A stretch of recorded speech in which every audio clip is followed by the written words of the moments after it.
Hello everyone, ये हमारी test series का सेकंड डे है। ठीक है, स्टार्ट करते हैं। जब कॉन्सेप्ट बीच में आएगा मैं उसको साथ साथ बताता चलूँगा आप लोगों को, लेकिन अभी स्टार्ट कर लेते हैं। फर्स्ट क्वेश्चन, मेरिट सिस्टम का जो जनक है वो लॉर्ड टीवी मैकाले को माना जाता है, ये कहा जाता है, परंतु मेरिट सिस्टम किस कमेटी की सिफारिश पर भारत तथा ब्रिटेन में लागू की गई? जो मेरिट सिस्टम था, ठीक है, एक क्वेश्चन तो ये हो गया कि मेरिट सिस्टम का जनक कौन था। तो जो मेरिट सिस्टम का जनक था वो लॉर्ड टीवी मैकाले था। इस क्वेश्चन को ध्यान रखिएगा, ये क्वेश्चन आ सकता है। ठीक है, तो मेरिट सिस्टम का जनक कौन था? Lord TV Macaulay. परंतु ये किस कमेटी की सिफारिश पर इसको इंडिया और ब्रिटेन में लागू किया गया था? तो देखिए, आप अपना आंसर पॉज करके दे दीजिएगा, आंसर जरूर दीजिएगा, क्योंकि जब तक आप गलती नहीं करेंगे तब तक आप सीखेंगे नहीं। ठीक है, गलती करने के बाद आपका दिमाग ज़्यादा तेज़ स्पीड से उसको रिकवर करने के लिए आंसर देखता है, तो वो आपको ज़्यादा बेनिफिट देता है। ठीक है, तो फर्स्ट ऑप्शन है मैकाले समिति, सेकंड चैम्बरलिन समिति, थर्ड एमिग्रेंट लाइट समिति या त्रिवेन समिति। ठीक है, इन चार ऑप्शन से अपना सोच लीजिए, मैं अपना आंसर देता हूँ। इस आंसर का ऑप्शन है त्रिवेन समिति। ठीक है, इनका नाम था पूरा नॉर्थ कोटे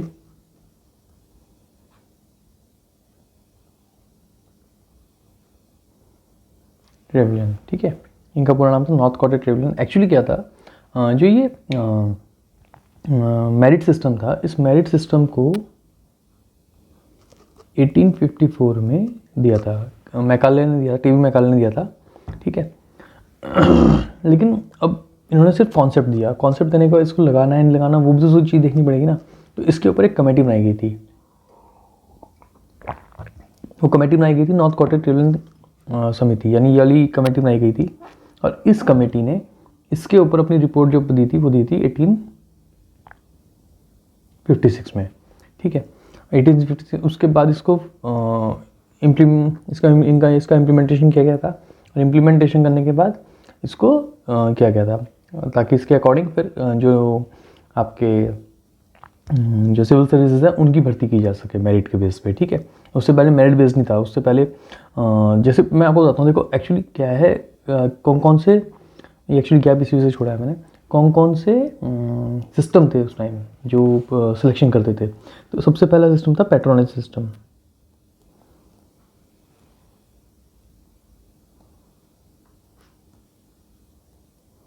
तभी आपको समझ में आ पाएगा कि क्यों लाया गया। ठीक है, पैट्रोनेज सिस्टम क्या था, इसका जनक जो था इंडिया में, इसका जो जनक था, इसका जनक कॉर्नवालिस था। ठीक है, जो लॉर्ड कॉर्नवालिस था, इसका जनक लॉर्ड कॉर्नवालिस था। ठीक है, प्रक्षेपण पैट्रोनेज सिस्टम मेनली ये एक तरीके से अपने अगल बगल वाले लोगों को ही बनाने का मेन एक तरीके से सिस्टम था। ठीक है, दूसरा सिस्टम बोलते हैं बंदरबाट व्यवस्था, यानी बंदरबाट सिस्टम बोलते हैं उसको, स्पॉइल सिस्टम बोलते हैं। ठीक है, दूसरा कौन था? Spoil system. बेसिकली इसमें भी क्या था, इसमें भी अपने जो नियरेस्ट लोग हैं उनको देना, इस तरीके से चलता था। और बेसिकली ये स्टार्ट हुई थी यूएसए में। ठीक है, तीसरा सिस्टम आया था, वो ये मेरिट सिस्टम था।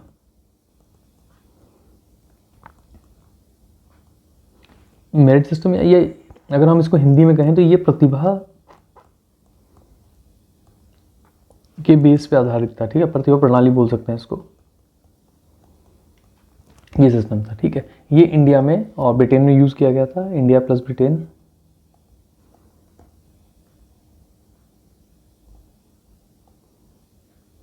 ठीक है, ये इंडिया और ब्रिटेन में यूज किया गया था। इसके बाद जो चौथा सिस्टम था उसको बोलते हैं cadre system, cadre selection system बोलते हैं, और ये चाइना ने यूज किया था।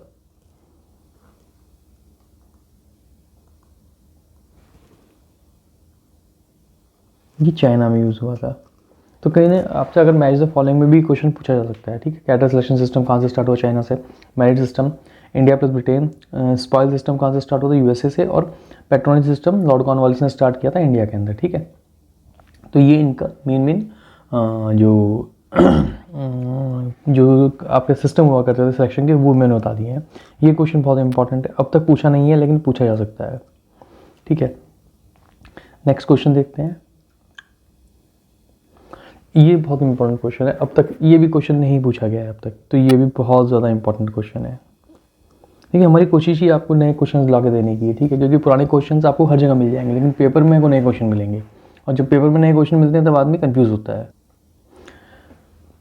क्वेश्चन क्या कहता है, 1919 के भारत सरकार अधिनियम के अंतर्गत कितने प्रकार की सेवाओं को अखिल भारतीय सिविल सेवा का दर्जा दिया गया था। ठीक है, तो सबसे पहला क्वेश्चन तो यही हो गया कि किस अधिनियम के तहत सिविल सेवा का जो भारतीयकरण किया गया था वो किस सेवा के तहत किया गया था, किस अधिनियम के तहत किया गया था।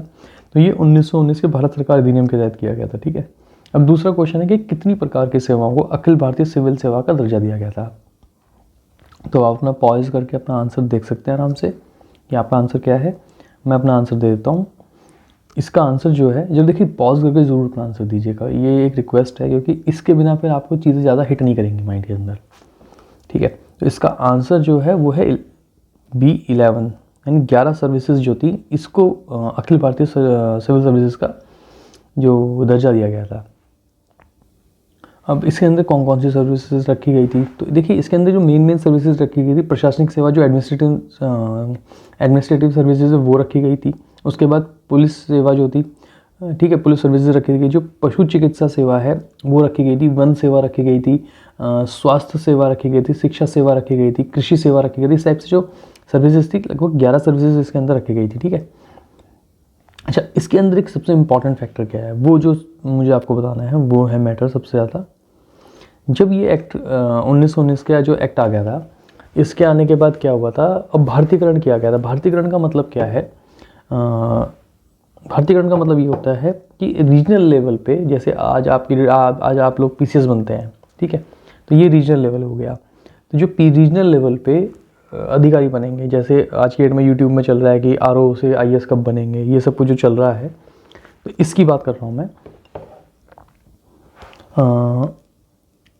जो प्रोविंस सर्विसेज हुआ करती थी, यानी PCS सर्विस जो हुआ करती थी, उस सर्विसेज में से जब वो आ जाते थे, अपना ज्वाइन कर लेते थे, ज्वाइन करने के कुछ दिनों बाद क्या हुआ करता था, उनमें से कुछ लगभग कुछ परसेंटेज लोगों को उठा के मेन जो सर्विसेज होती है, यानी जो ऑल इंडिया सर्विसेज होती है, उसमें ट्रांसफ़र किया जाता था। यानी PCS से आप लोगों को IAS जो कैडर दिया जाता था, ठीक है, इसकी बात हो रही है, तो ये ट्रांसफ़र किया जाता था, इसी को भारतीयकरण बोला गया। ठीक है, जो प्रोविजन सर्विसेज को ऑल इंडिया सर्विसेज में कन्वर्ट करना था, इसी को भारतीयकरण बोला गया था।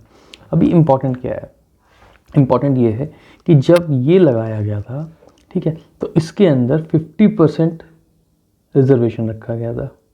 ठीक है, ये बहुत इंपॉर्टेंट है, जनरली क्वेश्चन यहाँ से निकल के आएगा। ठीक है, कि आखिर कितने % रखा गया था, तो 50% रखा गया था। लेकिन बाद में क्या हुआ है, जब इंडिया आज़ाद हो गया है, या आज की डेट का अगर सिस्टम देखा जाए, तो आज की डेट में ये सिस्टम है 33.3%। ठीक है, ये बहुत इंपॉर्टेंट है कि जब ये स्टार्ट किया गया था तब इसको 50% रखा गया था। ठीक है, कि जो 50% सदस्य होते थे PCS वाले, उनको अखिल जो मेन ऑल इंडिया सर्विसेज है उसमें लिया जाता था।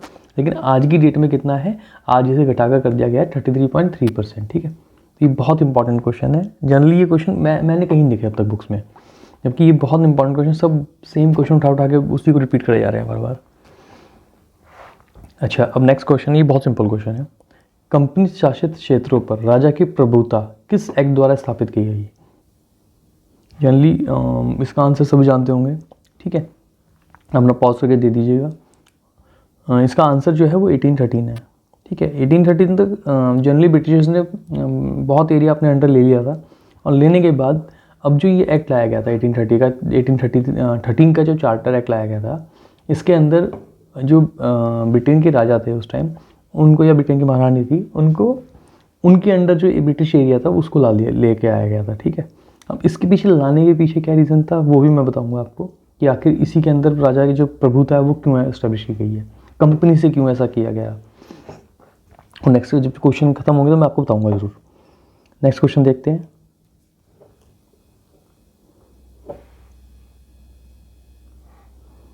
ये क्वेश्चन है, 1813 के चार्टर एक्ट के निम्नलिखित में से क्या विशेषता नहीं है? ठीक है, क्या विशेषता नहीं है वो चीज़ ध्यान दीजिएगा। पहला ऑप्शन है केवल चाय और चीन के साथ व्यापार कर सकते थे। दूसरा ऑप्शन है कंपनी शासित क्षेत्र पर राजा की प्रभुता को स्थापित किया, अभी जस्ट हमने पढ़ा है। क्रिश्चियन मिशनरी को अपने धर्म को प्रोत्साहन देने का अधिकार दिया गया, ठीक है, भारत में, ठीक है, अधिकार दिया भारत में। स्थानीय सरकारों को व्यक्ति से कर वसूलने तथा दंड देने का अधिकार दिया गया। लास्ट है पाश्चात्य शिक्षा के लिए 1 लाख का प्रावधान किया गया। ठीक है, किया गया। कभी कभी शॉर्टकट हो जाता है। ठीक है, पाश्चात्य शिक्षा का प्रावधान किया गया। आप अपना ऑप्शन चूज कर सकते हैं इसके अंदर से, कौन सा ऑप्शन आपको लग रहा है कि हाँ ये गलत है। ठीक है, तो देखिए इसका जो आंसर है, ये इसका आंसर फर्स्ट ही है। ठीक है, जनरली ये एक रट्टा बजाते हैं हम लोग कि चाय और, जैसे मैंने खुद रट्टा बजाया था, चाय और चीन का छोड़ के बाकी सब वो कर दिया था। ठीक है, खाली चाय और चीन का अधिकार छोड़ा था इनके पास। यानी हम यहीं पे गलती करते हैं। गलती कैसे करते हैं मैं बताता हूँ आपको। देखिए ये चाय और चीन है ना, ये खाली ये नहीं था कि यही व्यापार ये कर सकते हैं, ऐसा नहीं था। व्यापार ये और भी चीज़ों में कर सकते थे।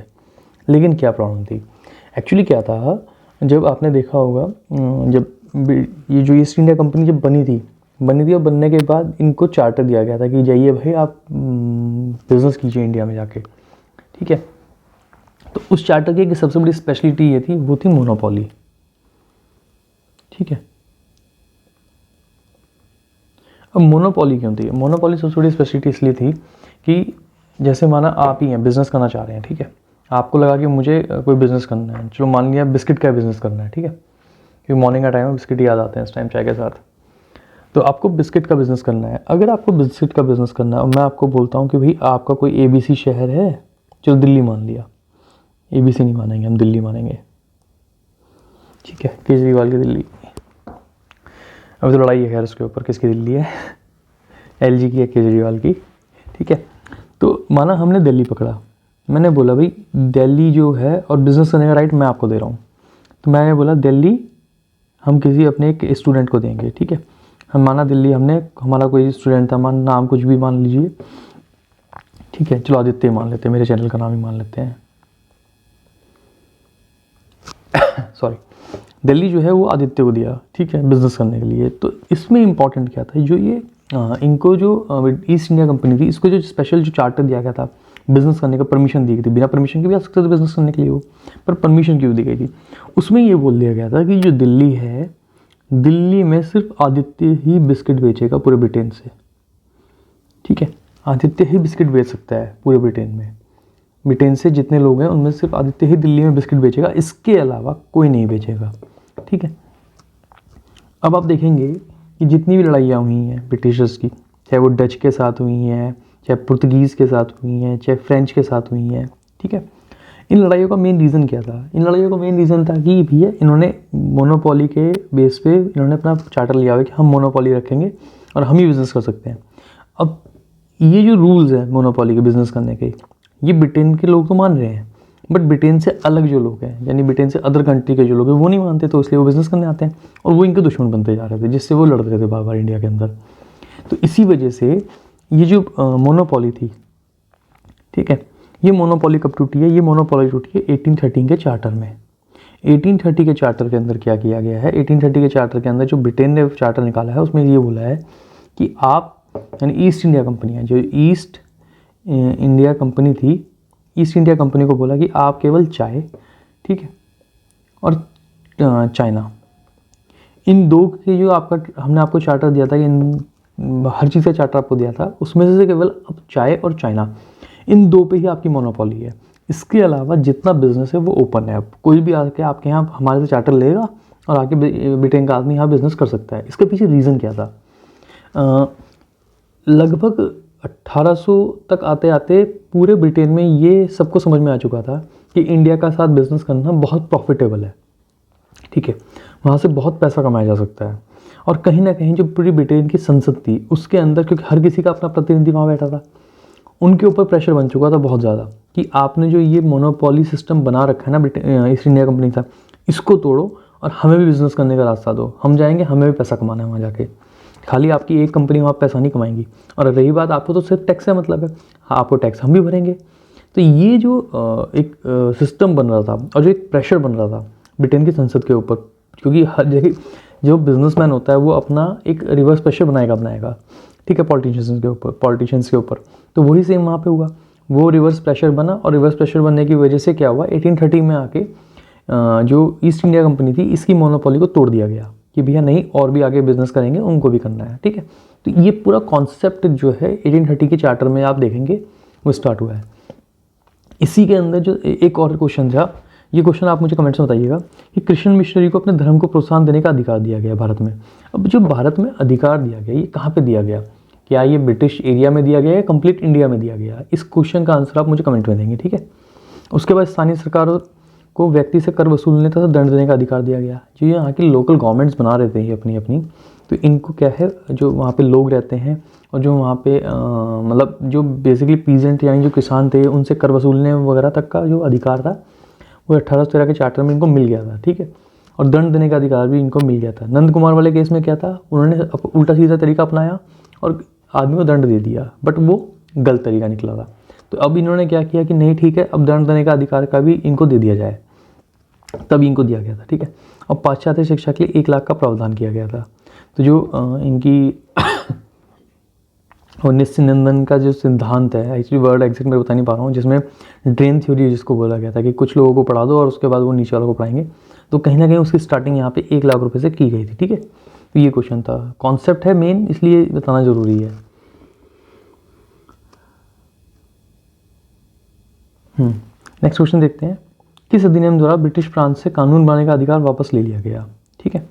अब कौन सा ऐसा अधिनियम था जिसके द्वारा जो ब्रिटिश प्रांतें थी, ठीक है, जो बंगाल थी, बॉम्बे थी, मद्रास थी, इनसे जो इनको जो कानून, ये अपने कानून खुद बनाते थे उस टाइम कि भाई जो भी रूल्स बनाना है, रेगुलेशंस बनाना है, वो अपने लिए खुद बनाते थे। तो अब इनसे ये पूरा का पूरा अधिकार वापस ले लिया गया था। तो वो कौन सा रूल था या कौन सा अधिनियम था जिसके बेसिस पे ये अधिकार इनसे वापस ले गया? क्या ये 1773 का रेगुलेटिंग एक्ट था, या 1884 का पिट्स इंडिया एक्ट था, या 1813 का चार्टर एक्ट था, या 1833 का चार्टर एक्ट था? तो पॉज के साथ अपना आंसर दे दीजिएगा प्लीज़, क्योंकि ये क्वेश्चन सिंपल है बहुत, ठीक है। तो इसका आंसर सबको पता ही होगा, 1837 का जो चार्टर एक्ट था, इसमें ऐसा किया गया, मतलब क्यों किया गया था, सबसे इंपॉर्टेंट है क्यों किया गया, ठीक है। ये तो आप जान लेंगे, रट्टा बजा लेंगे कि 1837 का चार्टर एक्ट था जिसमें ब्रिटिश प्रांतों से कानून बनाने का अधिकार वापस ले लिया। देखिए अब एक्चुअली क्या था, जो काउंसिल थी गवर्नर की, ठीक है, जो गवर्नर जनरल की काउंसिल थी, इसके अंदर चलिए इस क्वेश्चन को नेक्स्ट वाले क्वेश्चन से टैकल करूँगा, नहीं तो फिर कॉन्सेप्ट में गड़बड़ हो जाएगी। तो 1837 का चार्टर एक्ट था जिसमें क्या किया गया था, जो कानून बनाने का अधिकार था, तीनों प्रोमिनेंस का अलग अलग दे रखा था इन्होंने, तीनों अपने प्रांतों का, ब्रिटिश का, बंगाल का और मद्रास का, वो सारे रूल्स बनाने का अधिकार उठा के गवर्नर जनरल ने अपने पास ले लिए थे। बंगाल के गवर्नर जनरल ने, ठीक है, जो बंगाल का गवर्नर जनरल था उसने अपने पास ले लिए। अब तक क्या था, गवर्नर जनरल हुआ करता था, ठीक है, जैसे बंगाल का गवर्नर जनरल और बॉम्बे का गवर्नर जनरल या मद्रास का गवर्नर जनरल, ठीक है, मुंबई का। अब क्या हो गया, ये बन गया ब्रिटिश भारत का गवर्नर जनरल, ठीक है, क्योंकि तीनों से उसने पावर ले ली रूल्स बनाने की और वो अपने पास ले, तो जिसने अपने पास रूल्स लिए इसका मतलब वो सबसे बड़ा हो गया। तो जो सबसे बड़ा हुआ उसको बोला गया ब्रिटिश भारत का गवर्नर जनरल, ठीक है। और सबसे पहले जो बने थे वो बने थे आपके ये लॉर्ड विलियम बेंटिंग बने थे, ठीक है, जिन्होंने सती प्रथा का उन्मूलन किया था, लॉर्ड विलियम बेंटिंग बने थे पहले गवर्नर जनरल, ठीक है। अब नेक्स्ट क्वेश्चन देखते हैं, गवर्नर जनरल, ब्रिटिश भारत का गवर्नर जनरल किस एक्ट द्वारा बना? जस्ट हमने किया तो 1833 से बना। ये कॉन्सेप्ट है इसके पीछे, वो मैं आपको जल्द से जल्द बताऊंगा अभी। अब ये क्वेश्चन है, यही क्वेश्चन कॉन्सेप्ट को पूरा करेगा। 1784 के पिट्स इंडिया एक्ट द्वारा गवर्नर जनरल के सब परिषद के सदस्यों की संख्या 3 कर दी गई। ये पुनः 4 कब की गई, ठीक है। क्वेश्चन आपने पढ़ लिया होगा, इसी में सारा कॉन्सेप्ट छुपा हुआ है। जो पीछे 2 क्वेश्चन थे मैं इसलिए बताना नहीं चाहता क्योंकि क्वेश्चन उससे सॉल्व होने वाला था। 1784 के पिट्स इंडिया एक्ट द्वारा गवर्नर जनरल के सब परिषद यानी काउंसिल जो थी गवर्नर जनरल की, उसके सदस्यों की संख्या 3 कर दी गई थी 1784 के द्वारा, ठीक है। तो ये पुनः 4 कब की गई? तो पहले 1-2 चीज़ ध्यान रख लीजिएगा, एक तो ये 1784 आ गया और एक 1786 है, ठीक है। 1784 में तो क्या किया गया था कि जो आपके गवर्नर जनरल था इसको जो, क्योंकि टोटल 1+4 थे, है ना, यानी 5।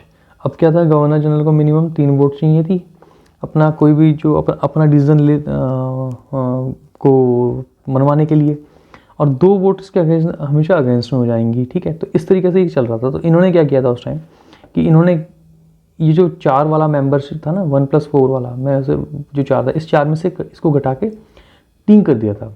ये कब किया था? 1784 वाले एक्ट में, ठीक है। जब 1784 वाले एक्ट में किया तब तो ये काम चल गया था, लेकिन अब भी कहीं ना कहीं रेजिस्टेंस क्रिएट हो रहा था। क्यों रेजिस्टेंस क्रिएट हो रहा था? क्योंकि अब बचे थे 1+4 3। और ये 1+3 में भी एक चीज़ हो जाती है कि ये 3 जो मिलके ये इतनी पावर इकट्ठी कर रहे थे कि ये गवर्नर जनरल को काम नहीं करने दे रहे थे। ये गवर्नर जनरल जो अपनी मनमानी करना चाहता था वो नहीं करने दे रहे थे। अब हुआ ये 1786 में ऐसा क्या हुआ था, 1786 में ये तो सेम रहा, ये 1+3 रहा, ठीक है।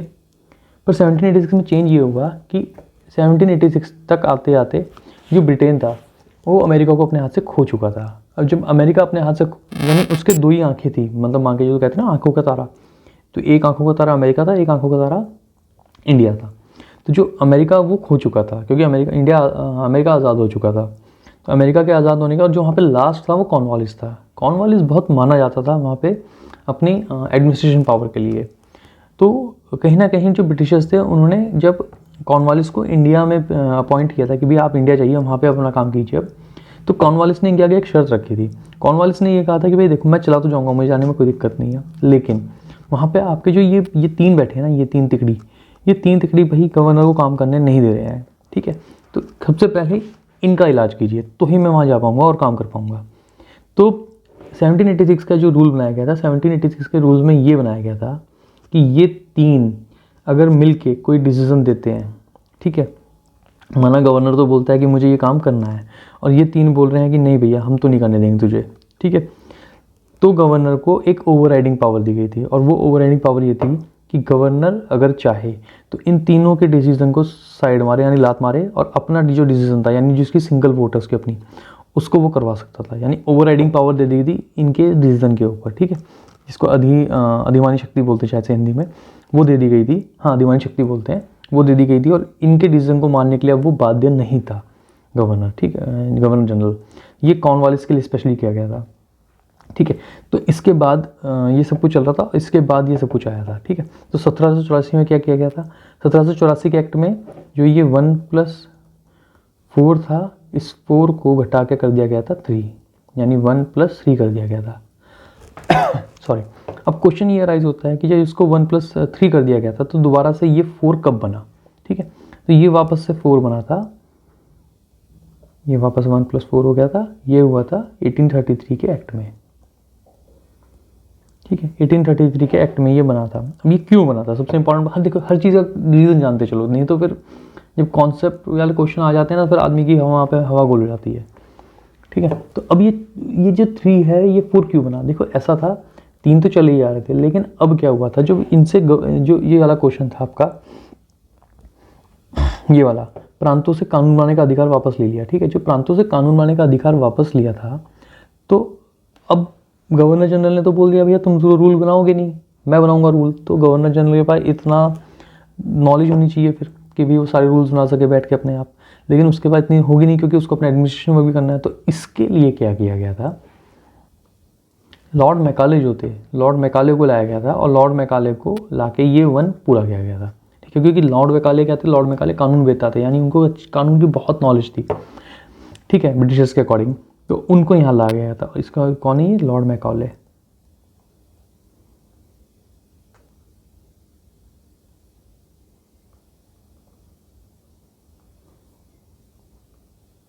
ठीक है, लॉर्ड मैकाले को लाया गया था, जो 4th 1 थे। तो तब जाके सब परिषद जो था इसका, गवर्नर की जो काउंसिल थी वो वापस 4 बन गई थी, ठीक है। इंपॉर्टेंट क्वेश्चन है बहुत। तो इस चीज़ को ध्यान रखिए, और कॉन्सेप्ट मैं आपको इसलिए जानबूझ के बताता जा रहा हूँ साथ में, ताकि आपके माइंड में ये स्टोरी रहे, और जब ये स्टोरी वहाँ पर क्वेश्चन देते हैं तो ये बहुत काम आती हैं आपके, ठीक है। तो ये चीज़ ध्यान रखिएगा। जो दोबारा 4 हो गए थे मेंबर, वो कब हुए थे, 1833 के चार्टर एक्ट में हुए थे। और जो चौथा आदमी था वो कौन था, ये चौथा आदमी लॉर्ड मैकाले थे, ठीक है, कानूनवेत्ता के रूप में आए थे, जिनको रूल्स बनाने के लिए जो पावर थी वो दी गई थी, ठीक है। नेक्स्ट क्वेश्चन देखते हैं।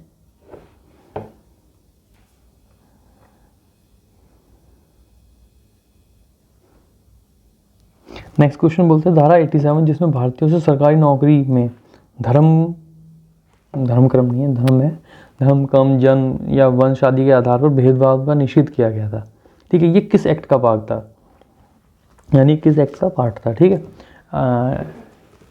खाली ये क्वेश्चन भी आ सकता है, सेक्शन 87, ठीक है, इसमें सब कुछ किया गया था। बेसिकली किस एक्ट का पार्ट था, तो आप अपना पॉज करके आंसर दीजिएगा, मैं अपना आंसर देता हूँ। ये 1833 के चार्टर एक्ट का पार्ट था, ठीक है। देखिए अंग्रेजों ने बहुत अच्छी अच्छी बातें बोली कभी कभी, है ना, लेकिन करा कुछ नहीं उन्होंने। वो सिर्फ बोल के उन्होंने खुश करने के लिए वो कर दिया उन्होंने, बट वो इन रियल में इसको इनेक्ट कभी करना नहीं चाहते थे। बस वो बोलते थे कि हम ऐसा कर देंगे वैसा कर देंगे। तो उसी का एक पार्ट है ये, जिसमें उन्होंने कहा था कि हम भारतीयों के साथ सरकारी नौकरी में कोई भेदभाव नहीं करेंगे, चाहे वो धर्म के नाम पे हो, कर्म के नाम पे हो, जन्म के नाम पे हो, वंश के नाम पे हो, किसी की बात, हम प्रॉपर नौकरियाँ देंगे इनको। इन्होंने छोटी मोटी नौकरियाँ या कुछ पार्ट यानी कह सकते हैं जिसको थोड़ा बहुत उन्होंने दिया, खानापूर्ति की और अपना काम चला लिया, ठीक है। नेक्स्ट क्वेश्चन है, किस एक्ट द्वारा कंपनी के राजनीतिक और व्यापारिक कार्यों का पृथक्करण किया गया, ठीक है, यानी उनको अलग अलग किया, सेपरेट किया गया। हिंदी बहुत गड़बड़ हो जाती है कभी कभी, ठीक है। तो पहला ऑप्शन है 1784 का पिट्स एक्ट, दूसरा है 1773 का रेगुलेटिंग एक्ट, तीसरा है 1813 का चार्टर एक्ट, और चौथा है 1858 का चार्टर एक्ट। देखिए मेरे पास ना पूरी मैंने आई थिंक पीडीएफ बना चुका हूँ मैं इसकी, ये क्वेश्चंस हो जाएं उसके बाद मैं पीडीएफ अपलोड कर दूंगा एक्ट्स के बारे में, ताकि आप एक बार अच्छी तरह उनको पढ़ सकें। बाकी मैं एक चीज़ दूंगा, एक बुक ज़रूर रखिए अपने साथ, ठीक है। अगर पॉलिटी पढ़नी है तो आप लक्ष्मीकांत रखिए, उसके अलावा कोई बुक मत उठाइए फिर, ठीक है। एक बुक रखिए बस, ताकि उसको आप पढ़ सकें बार बार। रिवीजन जितने बार पढ़ेंगे उतने बार आपको नई चीज़ें मिलेंगी, फैक्ट और याद रखना है, ठीक है। 10 लोगों की पीडीएफ लेके चलेंगे नहीं हो पाएगा, पहले एक बता रहा हूँ, एक ही बुक उठाइएगा। क्वेश्चन पे देखते हैं, जो राजनीतिक और व्यापारिक कार्यों का पृथक्करण किया था वो किस एक्ट के द्वारा किया गया था। तो इसका जो आंसर है वो आप लोगों ने सोच लिया होगा, इसका आंसर पिट्स एक्ट वाला ही है, ठीक है। यहाँ पे मैंने पहले बताया था आपको पिछले वीडियो में कि ये क्या बोलते हैं उसको, उपनिवेश था, यानी कॉलोनी जो जिसे हम अपने ऊपर ले सकते हैं कि हम कॉलोनी थे उनके, ठीक है। अब एक कॉलोनी ये, ठीक है। इसको कौन डील कर रहा था, इसको डील कर रहे थे आपका डायरेक्टर्स, ठीक है, जो ब्रिटेन में बैठे थे और मज़े से डिसीजन दे दिया करते कि भैया ये कर लो और वो कर लो, ठीक है। ये डायरेक्टर थे। जब 73 का रेगुलेटिंग एक्ट आया, 73 का रेगुलेटिंग एक्ट आने के बाद इनके ऊपर कंट्रोल करना शुरू किया, ब्रिटिश जो ईस्ट इंडिया कंपनी ने इसके ऊपर कंट्रोल करना शुरू किया गया। और उसी के क्रम में 1784 में क्या किया गया था कि इनको बोला गया था भैया डायरेक्टर तुम तो अकेले कुछ भी मज़े ले लेते हो, कुछ भी डिसीजन ले लेते हो, ठीक है, लेकिन अब ऐसा नहीं है, हर चीज़ का डिसीजन तुम नहीं ले पाओगे, अब कुछ डिसीजन हम भी लेंगे। तो उसके लिए यहाँ तो बोर्ड ऑफ डायरेक्टर्स बनाया गया था, यहाँ बोर्ड ऑफ कंट्रोल बनाया गया था, ठीक है। ये बोर्ड ऑफ कंट्रोल में 6 लोग थे, ठीक है। मैंने पहले बताया था कौन कौन थे, क्वेश्चन बन सकता है। सबसे पहला था इनका राज्य सचिव, दूसरा था इनका वित्त मंत्री, और 4 इनके प्रीवी काउंसलर थे उस टाइम के, इन चारों को लिया गया था। तो टोटल मिला के 6 हो गए थे ये, ठीक है। अब ये क्या करते थे, ये करते थे व्यापार, ठीक है। जो व्यापार से रिलेटेड जितने डिसीजन होंगे वो ये लेंगे, ठीक है। व्यापारिक मामले जितने भी होंगे वो ये कंपनी का अपना काम संभाले। और जो बोर्ड ऑफ कंट्रोल है, ठीक है, ये जितने राजनीतिक यानी जितने पॉलिटिकल इश्यूज थे,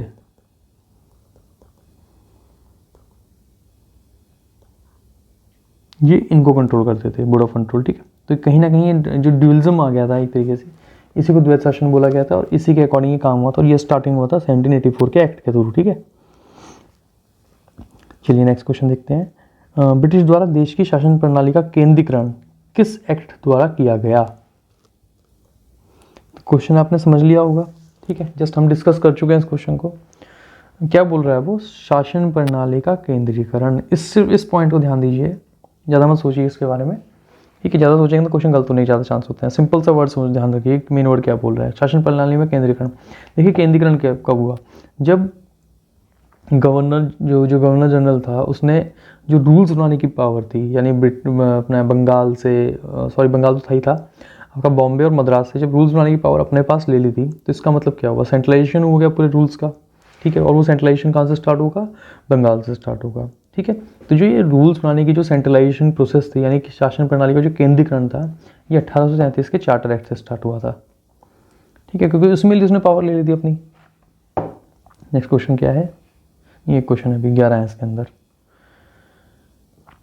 ये क्वेश्चन एक बहुत इंपॉर्टेंट क्वेश्चन है, क्योंकि थोड़ा सा मुझे भी कंफ्यूजिंग लगा था कि मैंने फर्स्ट टाइम इसको सॉल्व किया था, तो मुझे भी थोड़ा डाउट आया था इस क्वेश्चन के ऊपर, इसलिए क्वेश्चन रखा है मैंने। किस अधिनियम द्वारा भारत का राजस्व, जो ये पैसे कमा रहे थे, वो सीधे ब्रिटेन संसद के अधीन लाया गया था, ठीक है। कौन सा वो अधिनियम था जिसके द्वारा जो ब्रिटेन का जो राजस्व इकट्ठा कर रहा था ईस्ट इंडिया कंपनी, वो ब्रिटेन की संसद के अंदर लाया गया था, ठीक है। तो पॉज करके आप अपना आंसर दीजिए, मैं अपना देता हूँ। इसका आंसर 1858 का भारत शासन अधिनियम, ठीक है। एक्चुअली क्या था, 1858 से पहले कोई इतना बड़ा इशू हुआ नहीं था, तो जिसकी वजह से ब्रिटेन जो संसद थी वो इनको प्रॉपर काम करने दे रही थी ईस्ट इंडिया कंपनी को, अभी तुम्हें जो करना है करो, लेकिन धीरे धीरे हमें पैसे भेजते रहो। लेकिन 1857 की क्रांति हुई थी, इसने पूरा सिस्टम बदल कर रख दिया था, ठीक है। जो ब्रिटिशर्स हैं वो जनरली क्या बोलते हैं, ये म्यूटनी थी, ये था, ये वो था, वो अपनी जान बचाने के लिए ये बोलते हैं। लेकिन जो रियलिटी थी वो ये थी कि अगर कुछ रजवाड़े उस टाइम के इसका साथ ना देते हैं ब्रिटिशर्स का, तो इनका काम ख़त्म था उस टाइम, ठीक है। और ये खुद इनके द्वारा बोला भी जाता है बाद में कि अगर दो कुछ ना सपोर्ट करते हैं हमें रजवाड़े, तो हम वहाँ से अपना बोरा बिस्तरा बांध चुके थे, ठीक है। तो कहीं ना कहीं ब्रिटेन को तो भले वो दूसरों को बोल रहे हैं कि नहीं भैया, तो इन्होंने तो म्यूटनी कर दिया, ऐसा वैसा, छोटा मोटा दिक्कत था, बड़ा दिक्कत नहीं था, पर इंटरनली तो उनको पता था ना कि इतना बड़ा इशू हमारे साथ हुआ है अभी, ठीक है। हमारा बोरिया बिस्तरा पैक होने वाला था वहाँ से। तो इसी वजह से अब इन्होंने प्रॉपर कंट्रोल अपने हाथ में लिया था, ठीक है, 1857 की क्रांति के बाद। और इसी क्रम में इन्होंने क्या किया था, जो राजस्व, जितना रिवेन्यू इकट्ठा हो रहा था, वो सीधा का सीधा अपने अंडर ले लिया जो ब्रिटिश पार्लियामेंट थी, ठीक है। तो इसलिए ये क्वेश्चन बहुत इंपॉर्टेंट है और बहुत अच्छा क्वेश्चन है, ठीक है। तो चलिए क्लोज करते हैं आज की वीडियो। देखिए मेरी वीडियो लंबी होने का रीज़न ये है क्योंकि मैं कॉन्सेप्ट साथ में लेके चल रहा हूँ। मैं चाहूँ तो आपको फटाफट 10 क्वेश्चन है टिक मार के निकल जाऊँ साइड में, बट जब तक आप कॉन्सेप्ट साथ में रखेंगे ना, तब तक आपको क्वेश्चन आगे सॉल्व करने में दिक्कत होगी, ठीक है। तो इसलिए मैं समझाता साथ में जा रहा हूँ। तो चलिए मिलते हैं नेक्स्ट वीडियो में, तब तक के लिए अपना ध्यान रखिए और अपने क्वेश्चन जितने ज़्यादा आप MCQ को सॉल्व करेंगे उतना आपको फ़ायदा मिलेगा, ठीक है। तो उस चीज़ पर लगे रहिए। चलिए thank you and bye bye.